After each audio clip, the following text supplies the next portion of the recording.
Vamos lá, então. Estamos iniciando o capítulo 4 do nosso estudo. Nós vamos falar um pouquinho hoje sobre o papel da ciência na Gênese. Nós estamos estudando o livro A Gênese, de Allan Kardec, e convidamos aí as pessoas que estão assistindo os nossos vídeos, né, que quem quiser participar, aqui na descrição do vídeo nós temos o link para a entrada do grupo do WhatsApp, que é onde você vai poder interagir com a gente, e também o link da nossa sala de estudo aqui, todos os dias, das 10 às 11 horas. Nós estamos reunidos aqui para fazer a leitura e os comentários sobre o livro A Gênese. Isso é aberto, tá? Quem quiser participar, é só entrar aí e participar com a gente. Hoje, no estudo de hoje, nós vamos ter bastante leitura, porque ela é bem orientada, né? Então, a gente vai ter bastante conteúdo de leitura, tá? E vamos fazer os comentários conforme vocês vão. Eu não vou parando, tá? Conforme vocês vão tendo alguma coisa para comentar aí, dá um sinal para mim que daí eu paro para a gente poder fazer os comentários. O papel da ciência na Gênese. A história da origem, que quase todos os povos antigos se confunde com a da crença religiosa que professam, sendo por isso que os seus primeiros livros versavam sobre religião. E como todas as religiões se ligam ao princípio das coisas, que é também o da humanidade, elas deram, sobre a formação e o mecanismo do universo, explicações em concordância com o estado dos conhecimentos da época e dos seus fundadores. Daí resultou que os primeiros livros sagrados foram, ao mesmo tempo, os primeiros livros da ciência, como foram, durante largo período, o Código Único das Leis Civis. Nos tempos primitivos, por serem muito imperfeitos os meios de observação, as primeiras teorias sobre os sistemas do mundo deveriam estar repletas de erros grosseiros. Mas, ainda que esses meios fossem tão completos quanto os são hoje, os homens não teriam sabido utilizá-los.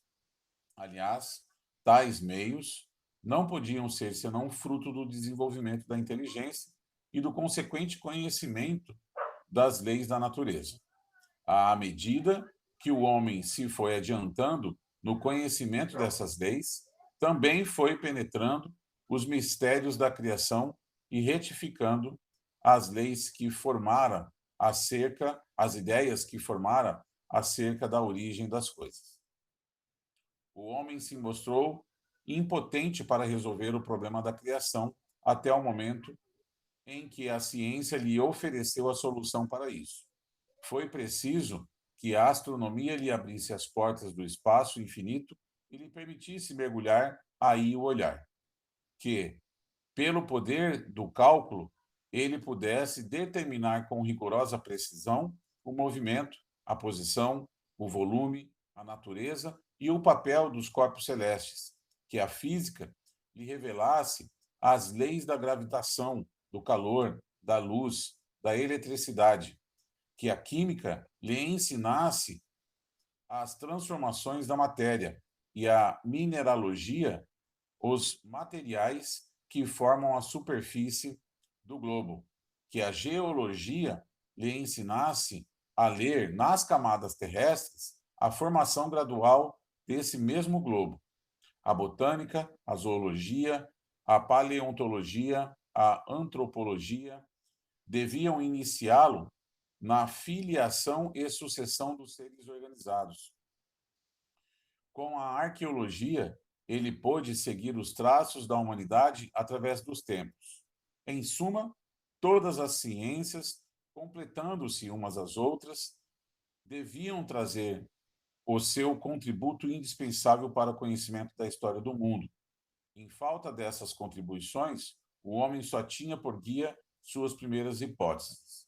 Por isso, antes que entrasse na posse daqueles elementos de apreciação, todos os comentadores da Gênese, cuja razão esbarrava em impossibilidades materiais, giravam dentro de um mesmo círculo, sem dele conseguirem sair. Só o lograram quando a ciência abriu o caminho. fazendo brecha no velho edifício das crenças. Tudo então mudou de aspecto. Uma vez achado o fio condutor, as dificuldades prontamente foram vencidas. Em vez de uma gênese imaginária, surgiu uma gênese positiva e, de certo modo, experimental. O campo do universo se distendeu ao infinito.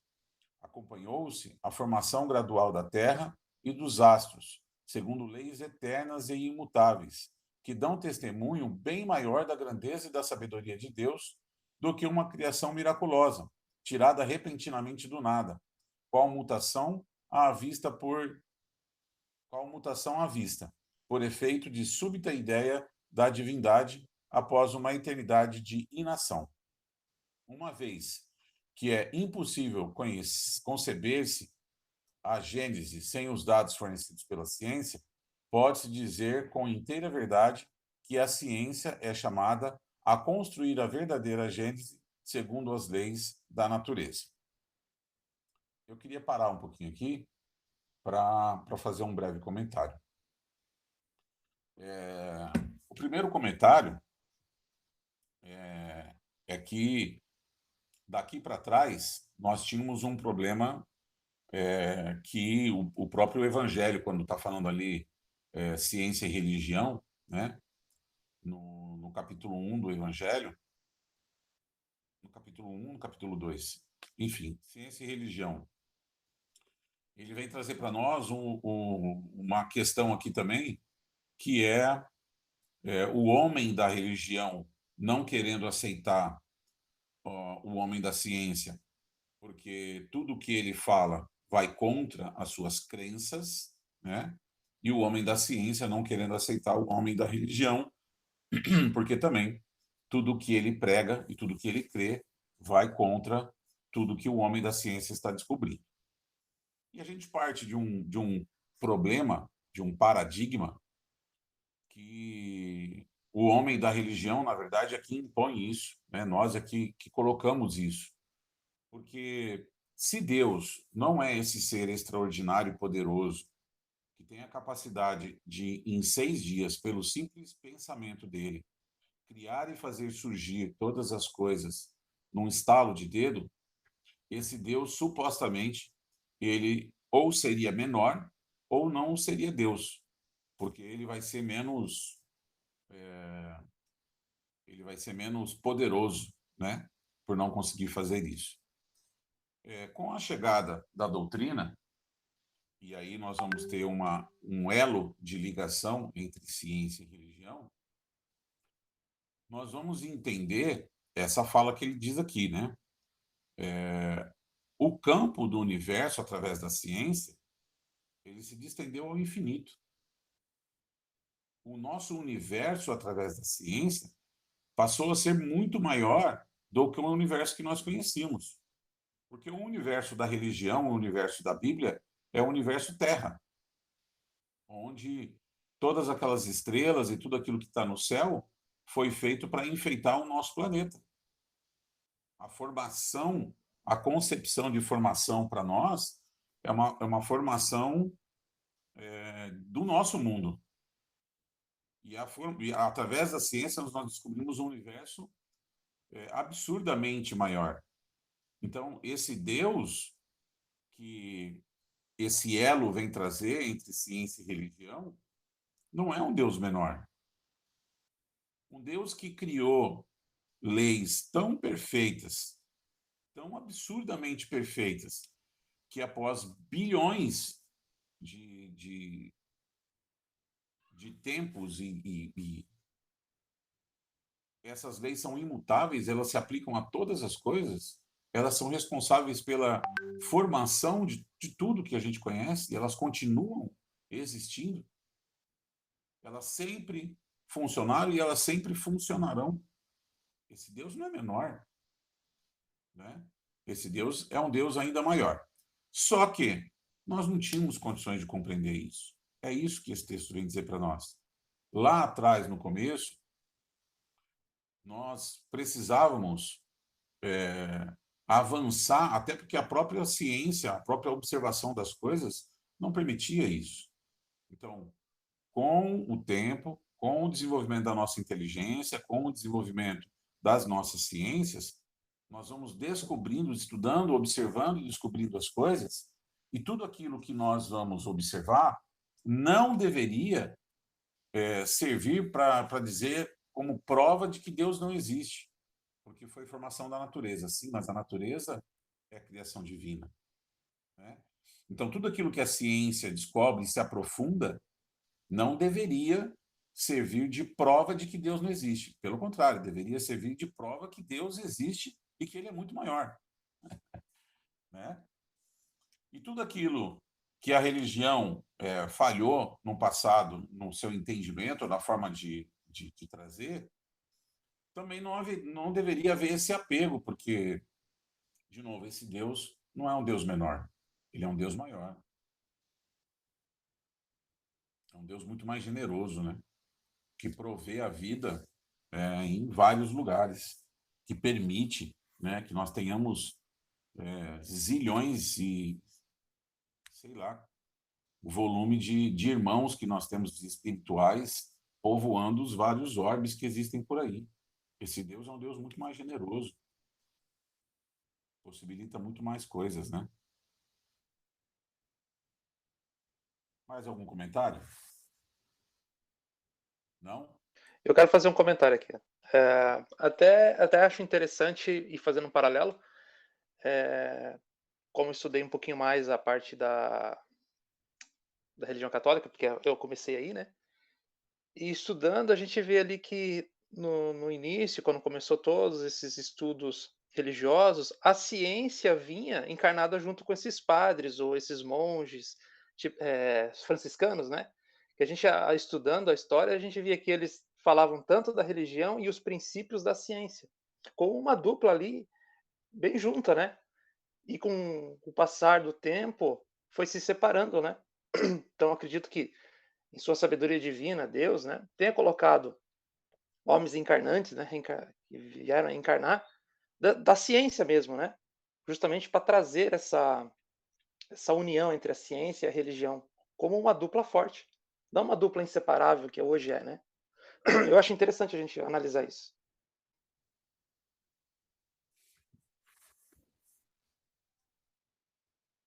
Vamos lá, vamos prosseguir a nossa leitura aqui.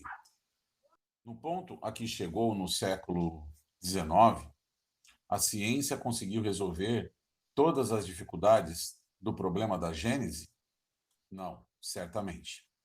Mas é incontestável que destruiu sem remissão todos os erros capitais e lançou seus fundamentos essenciais sobre dados irrecusáveis. Os pontos ainda duvidosos não passam, a bem dizer, de questões de detalhes, que a sua solução, qualquer que venha a ser no futuro, não poderá prejudicar o conjunto. Acresce notar, apesar dos recursos, que ela tem tido à sua disposição, que lhe faltou até agora um elemento importante, sem o qual jamais a obra poderia completar-se. Todas as gêneses antigas, a que mais se aproxima dos modernos dados científicos, a despeito dos erros que contém, hoje, mais do que evidentes, é incontestável a de Moisés.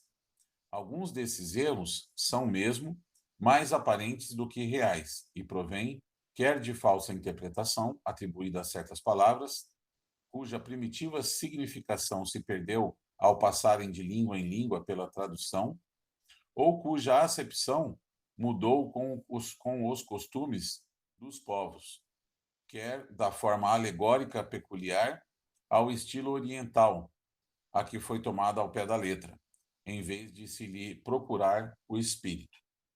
A Bíblia, evidentemente, encerra fatos que a razão desenvolvida pela ciência não poderia hoje aceitar e outros que parecem estranhos e repelentes, porque resultam de costumes que já não são os nossos. Mas, a par disso, haveria parcialidade em não se reconhecer que ela contém grandes e belas coisas. A alegoria ocupa ali considerável espaço, ocultando sobre o véu sublimes verdades, que se tornam claras desde que se desça ao âmago do pensamento, pois logo o absurdo desaparece. Por que, então, não se lhe ergueu mais cedo o véu? De um lado, por falta de luzes que só a ciência e uma sã filosofia podia fornecer, e de outro, pelo princípio da imutabilidade absoluta da fé, consequência de um respeito demasiado cego pela letra, sob o qual a razão devia inclinar-se, e pelo temor de comprometer a estrutura das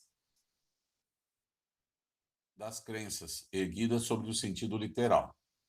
Como tais crenças partissem de um ponto primitivo, temeu-se que, se o primeiro anel da cadeia se rompesse, todas as malhas da rede acabassem por se separar.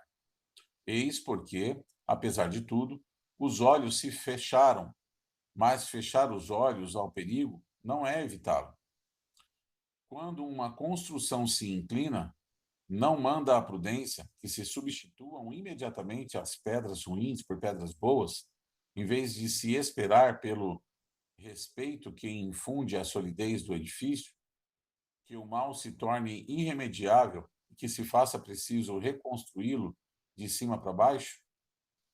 Ao levar suas investigações às entranhas da terra e às profundezas dos céus, a ciência demonstrou, de maneira incontestável, os erros da gênese mosaica tomada ao pé da letra e a impossibilidade material de se terem as coisas passado como são ali textualmente referidas.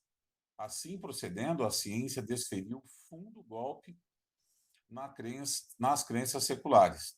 A fé ortodoxa ficou combalida, porque julgou que lhe tiravam a pedra fundamental. Mas com quem havia de estar a razão?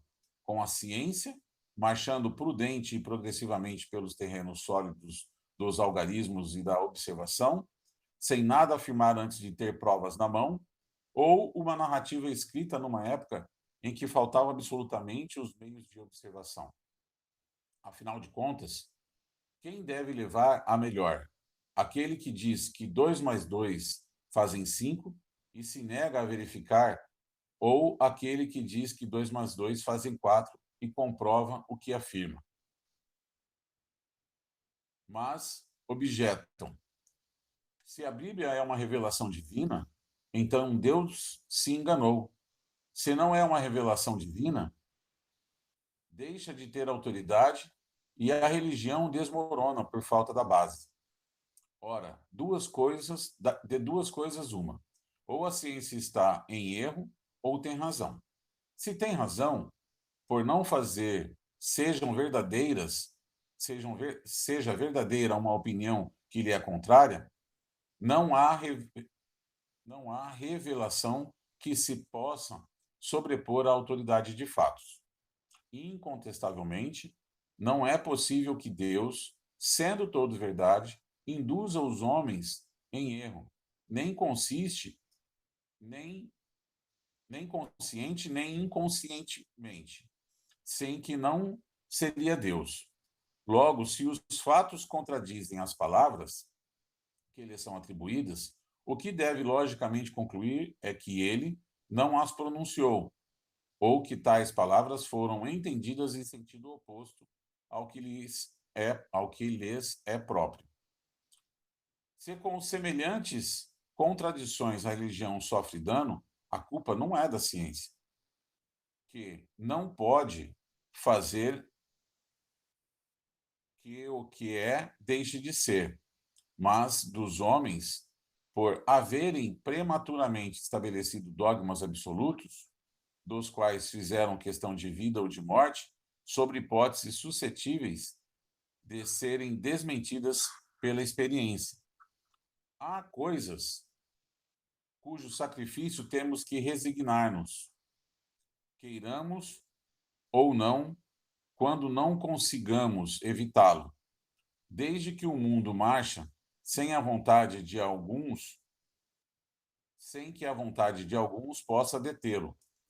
O mais sensato é que acompanhemos e nos acomodemos com um novo estado de coisas, em vez de nos agarrarmos ao passado, com o risco de sermos arrastados na queda. Eu gostaria só de fazer um comentário aqui, quando ele está nos trazendo essa reflexão, né? Que ou a ciência está certa ou ela está errada. Se ela está certa, ela se baseia em fatos, né?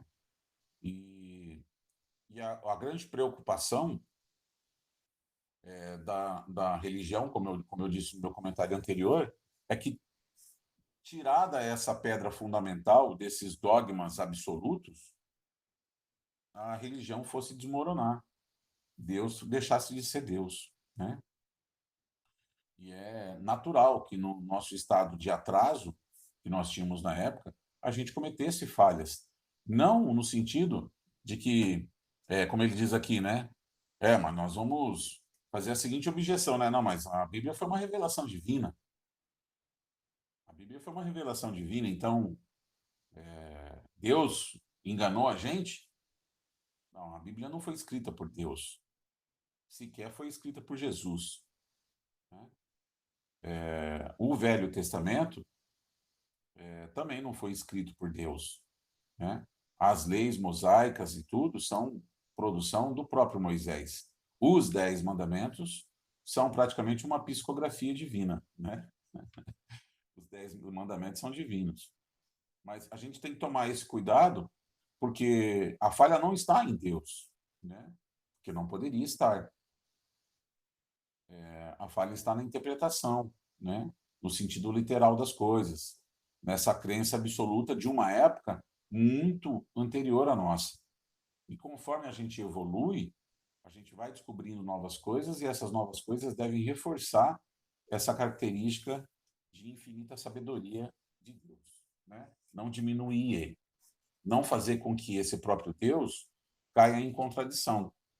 Então, conforme a ciência vai crescendo, a ciência vai evoluindo e ela vai mostrando mais coisas para a gente começa a entender o seguinte: olha, não é que não tem como surgir um mundo como esse da noite para o dia, numa vontade, num estalo de Deus. Quem sou eu para questionar isso? Mas Deus, assim fazendo, ele entraria em contradição com as suas próprias leis. Ele estaria burlando as suas próprias leis, né? Ele não estaria seguindo as suas próprias leis. Então, ele estaria abrindo uma exceção. E a gente precisa olhar para isso. Não é necessário isso. Esse criar em 6 dias, talvez esses 6 dias não sejam os 6 dias que a gente imagina, né? Talvez sejam 6 períodos, né? A gente precisa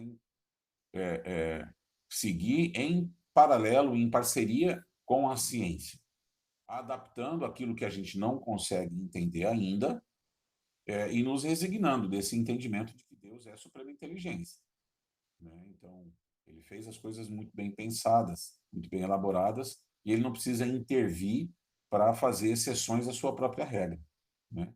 Ele fez as coisas de forma perfeita.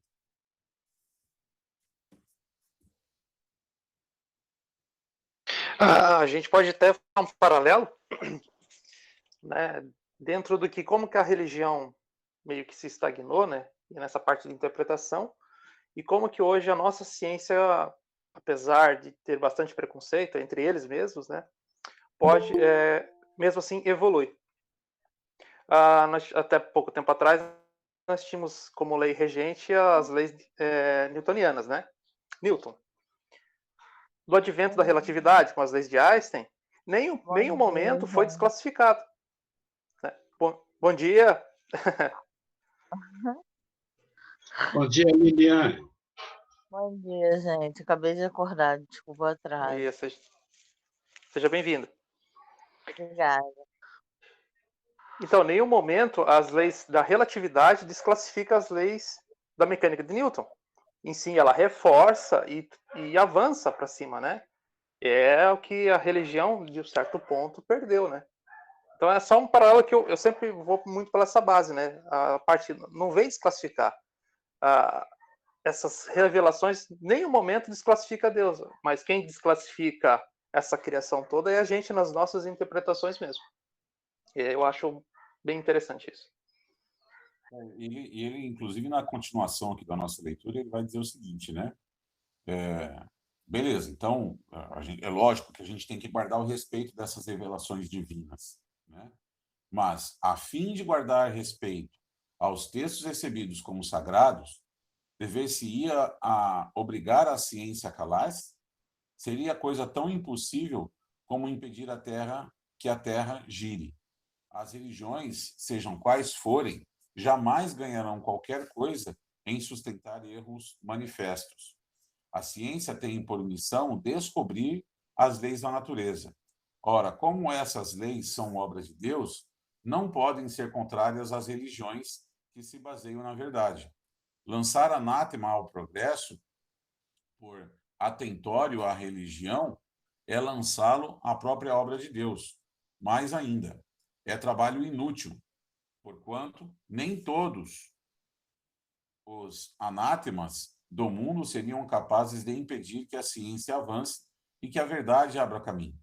Se a religião se nega a avançar com a ciência, esta avançará sozinha. Somente as religiões estacionárias podem temer as descobertas da ciência. Tais descobertas só são funestas às que se deixam distrair pelas ideias progressistas, imobilizando-se no absolutismo de suas crenças. Elas, em geral, fazem da divindade uma ideia tão mesquinha que não compreendem que assimilar as leis da natureza, que a ciência revela, é glorificar a Deus em suas obras. Na sua cegueira, porém, preferem render homenagens ao espírito do mal. Uma religião que não estivesse sobre nenhum ponto em contradição com as leis da natureza, nada teria que temer do progresso e seria invulnerável. Eu só queria fazer uma observação aqui no texto anterior, quando ele diz ali assim, né? Quando ele diz assim, seria tão impossível como impedir que a Terra girasse, né? Na Bíblia não está escrito que a Terra gira, isso quer dizer que ela não gira, né? Então, não está escrito lá que existe um movimento de rotação e um movimento de translação.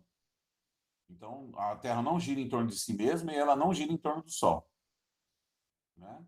E aí, como é que nós fazemos? A ciência vem explicar tudo isso para nós, a gente vivencia as 4 estações do ano, que faz parte desse movimento que a gente faz em torno do Sol. A gente tem isso rotineiramente nas nossas vidas, são fatos, como ele diz lá em cima no texto. Como que eu vou argumentar contra fatos? Hoje, com a possibilidade da nossa evolução, da nossa ciência, nós temos condições já de sair do planeta, olhar para o planeta, né? E aí eu vou defender que a Terra ainda é uma Terra plana, que essa Terra não é uma Terra redonda, né? Que não existe, que o globo não é como essa, eu consigo sair dele, olhar para ele e ver que ele é redondo, né? Então, assim, eu preciso conciliar essas coisas e não repelir elas, né? E aí, eu achei sensacional quando ele diz assim, né? Em geral, fazem da divindade uma ideia tão mesquinha que não compreendem que assimilar as leis da natureza, da ciência, é glorificar a Deus em suas obras. Quando nós entendemos a grandiosidade dessas leis, né, nós estamos, na verdade, glorificando a Deus. Nós não estamos diminuindo ele, pelo contrário, né?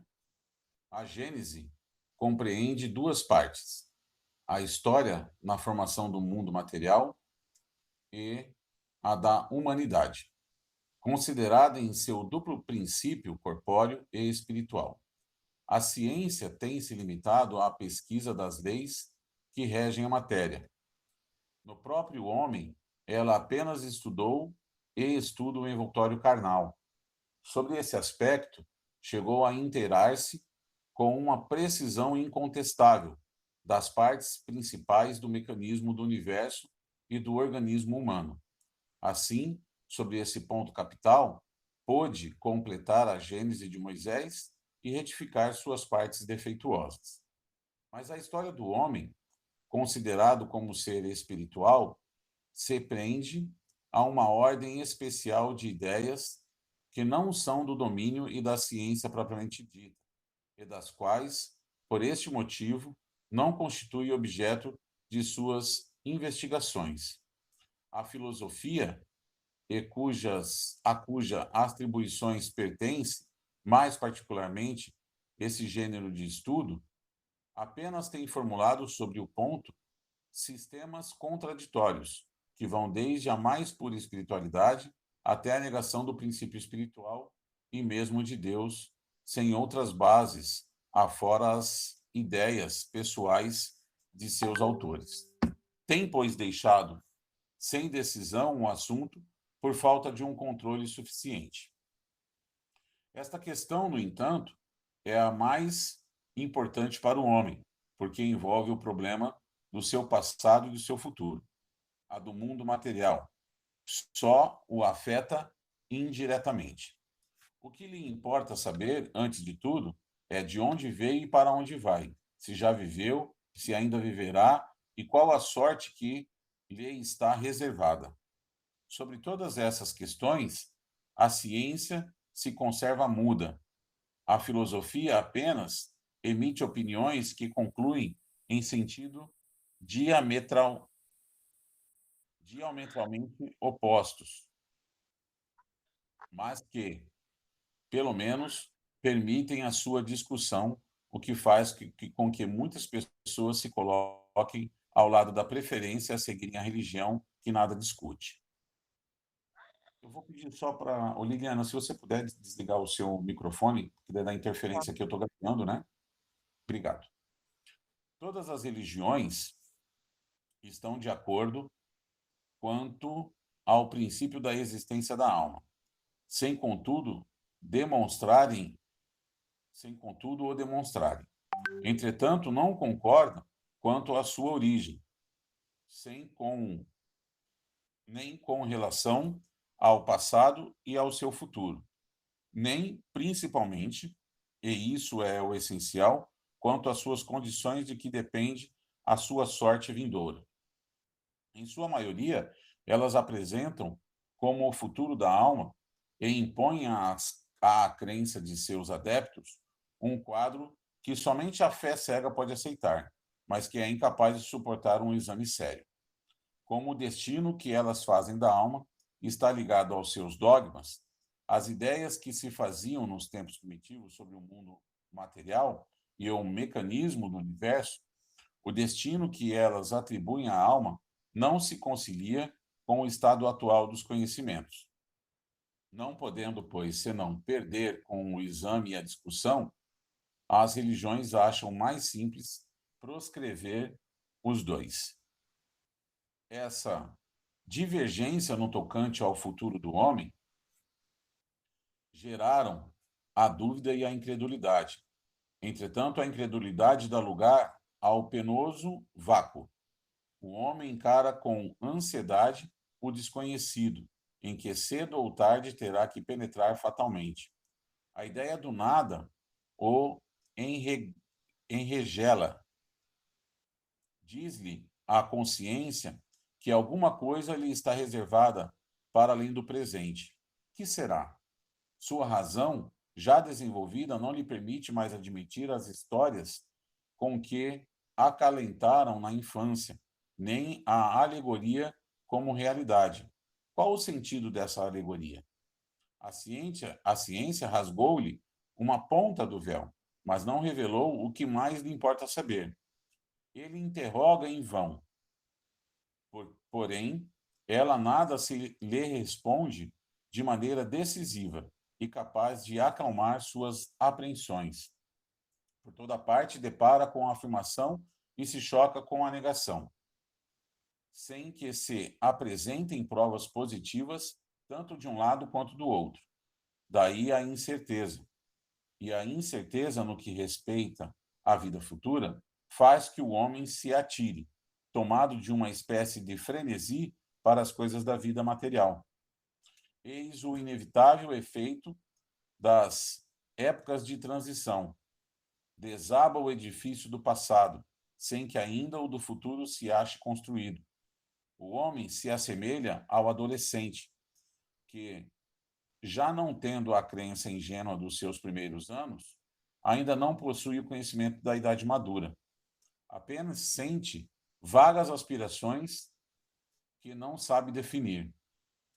Se a questão do homem espiritual permaneceu até agora em estado de teoria, é que faltavam os meios de observação direta existentes para comprovar o estado do mundo material, de modo que o campo permaneceu aberto às concepções do espírito humano.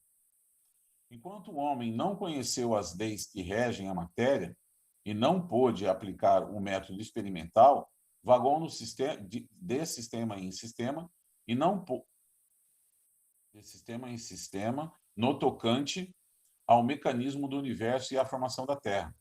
O que se deu na ordem física, deu-se também na ordem moral. Para fixar as ideias, faltou o elemento essencial, o conhecimento das leis que regem o princípio espiritual.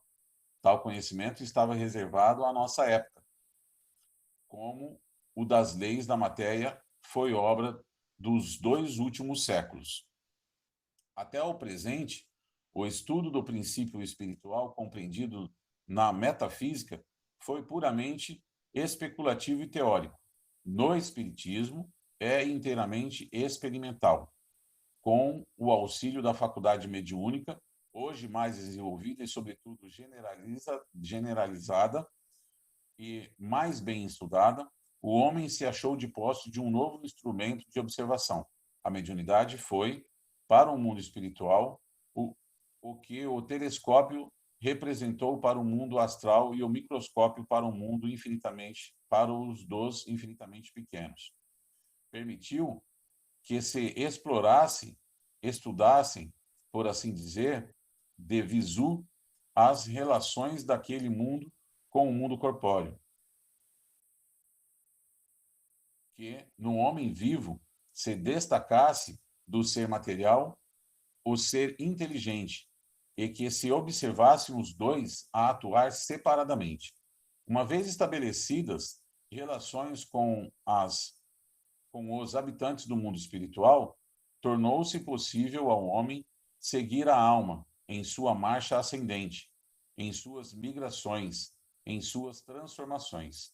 Pôde-se, enfim, estudar o elemento espiritual. Eis aí o que faltava aos anteriores comentadores da Gênese para compreenderem e retificarem os seus erros. Por se acharem em incessante contato, os mundos espiritual e material são solidários entre si. E ambos têm a sua parcela de ação na Gênese.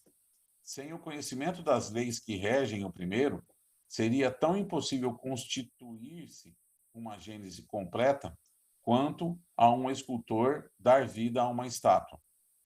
Somente hoje, embora nem a ciência material nem a ciência espiritual hajam dito a última palavra, o homem possui 2 elementos próprios a lançar luz sobre esse imenso problema. Eram absolutamente indispensáveis essas 2 chaves para chegar a uma solução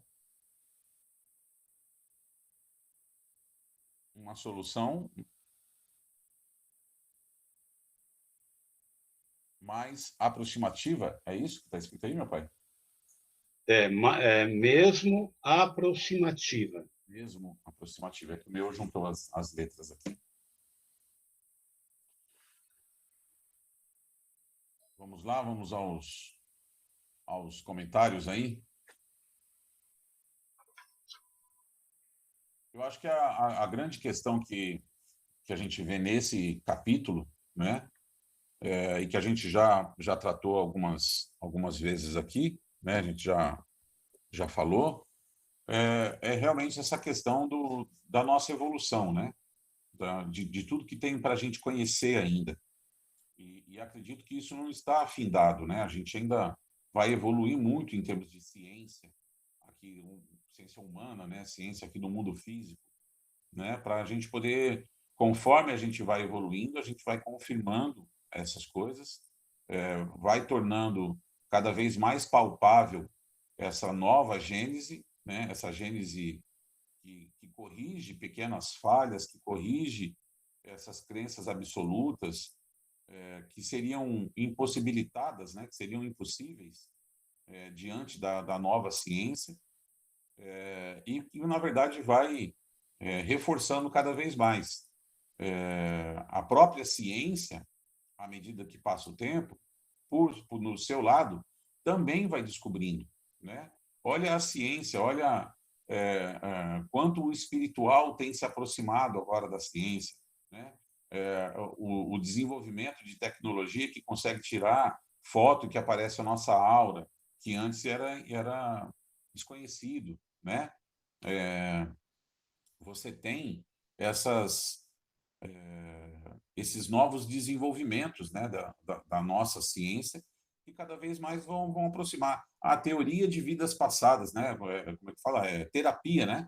Terapia de vidas passadas. Como que é possível fazer terapia através da ciência? Terapia de vidas passadas, se só existe uma vida, né? Como que é possível você entender a presença dessa questão astral de energia e tudo mais, né? Sem a ciência. Então, é a soma das duas coisas, né? Elas se complementam, né?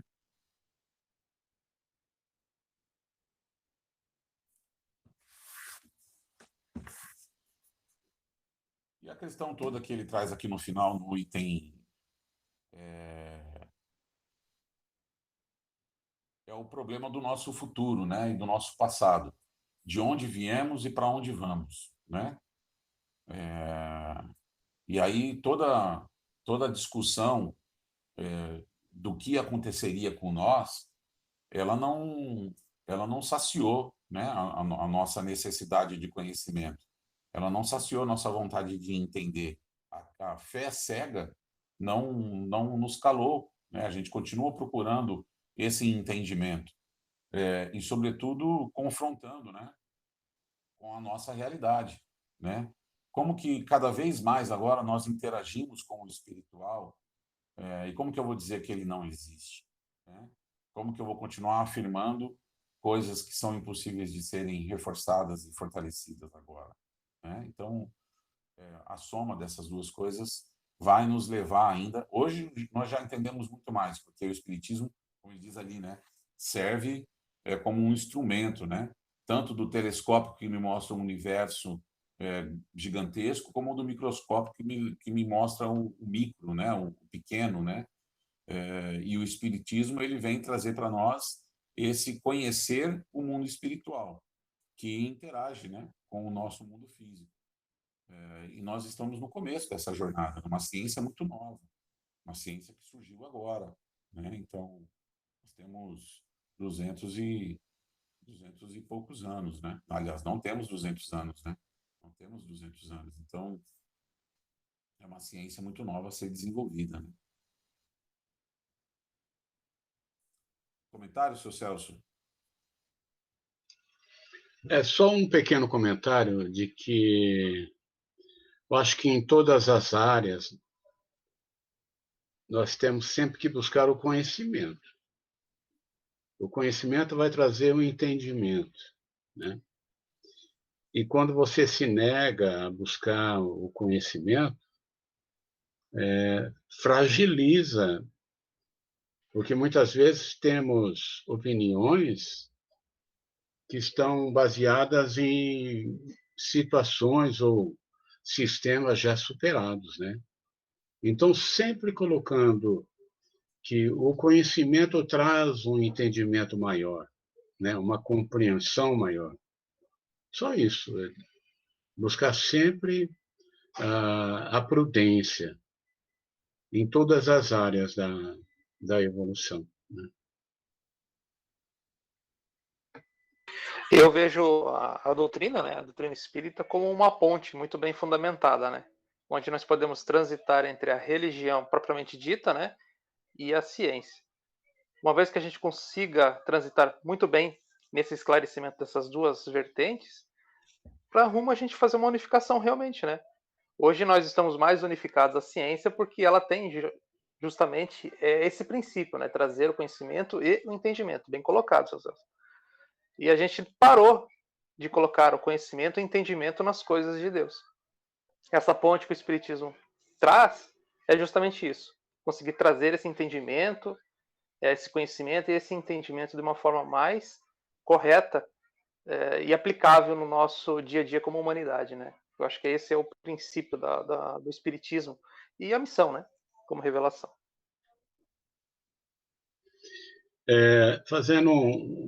Acrescentando uma colocação de Clayton logo ali atrás, quando ele citou Newton, então, só uma análise assim bem rápida, né? Qual seria o mais lógico? Você acreditar num céu permanente, onde as pessoas que erram estariam sendo levadas para lá, ou na terceira lei de mecânica de Newton, que fala para nós que toda ação gera uma reação em sentido contrário, com a mesma intensidade, que é a lei de Deus, a lei de causa e efeito, né? Então, é interessante a gente sempre buscar o conhecimento, né? E isso tranquiliza, eu diria, porque nós sabemos que o nosso futuro está em nossas mãos. Somos nós que fazemos, né? É isso aí. É isso, povo. Hoje foi bastante leitura, mas eu acho que bem importante, porque tem bastante informação, bastante conteúdo, né? E vamos finalizar, então, o nosso estudo de hoje. Daqui a pouquinho eu coloco isso aí no ar. E lembrando, então, que amanhã nós temos estudo, mas na sexta-feira nós não teremos, né? Então, nós temos amanhã, mas não temos na sexta. Ok? E amanhã nós vamos ver o que aqui, ó. Antigos e modernos sistemas do mundo. Fechou? Fechou. Fantástico o estudo de hoje, hein? Obrigado pela presença de vocês aí. E até amanhã. Até amanhã. Um abraço para todos. Um abraço para todos, hein?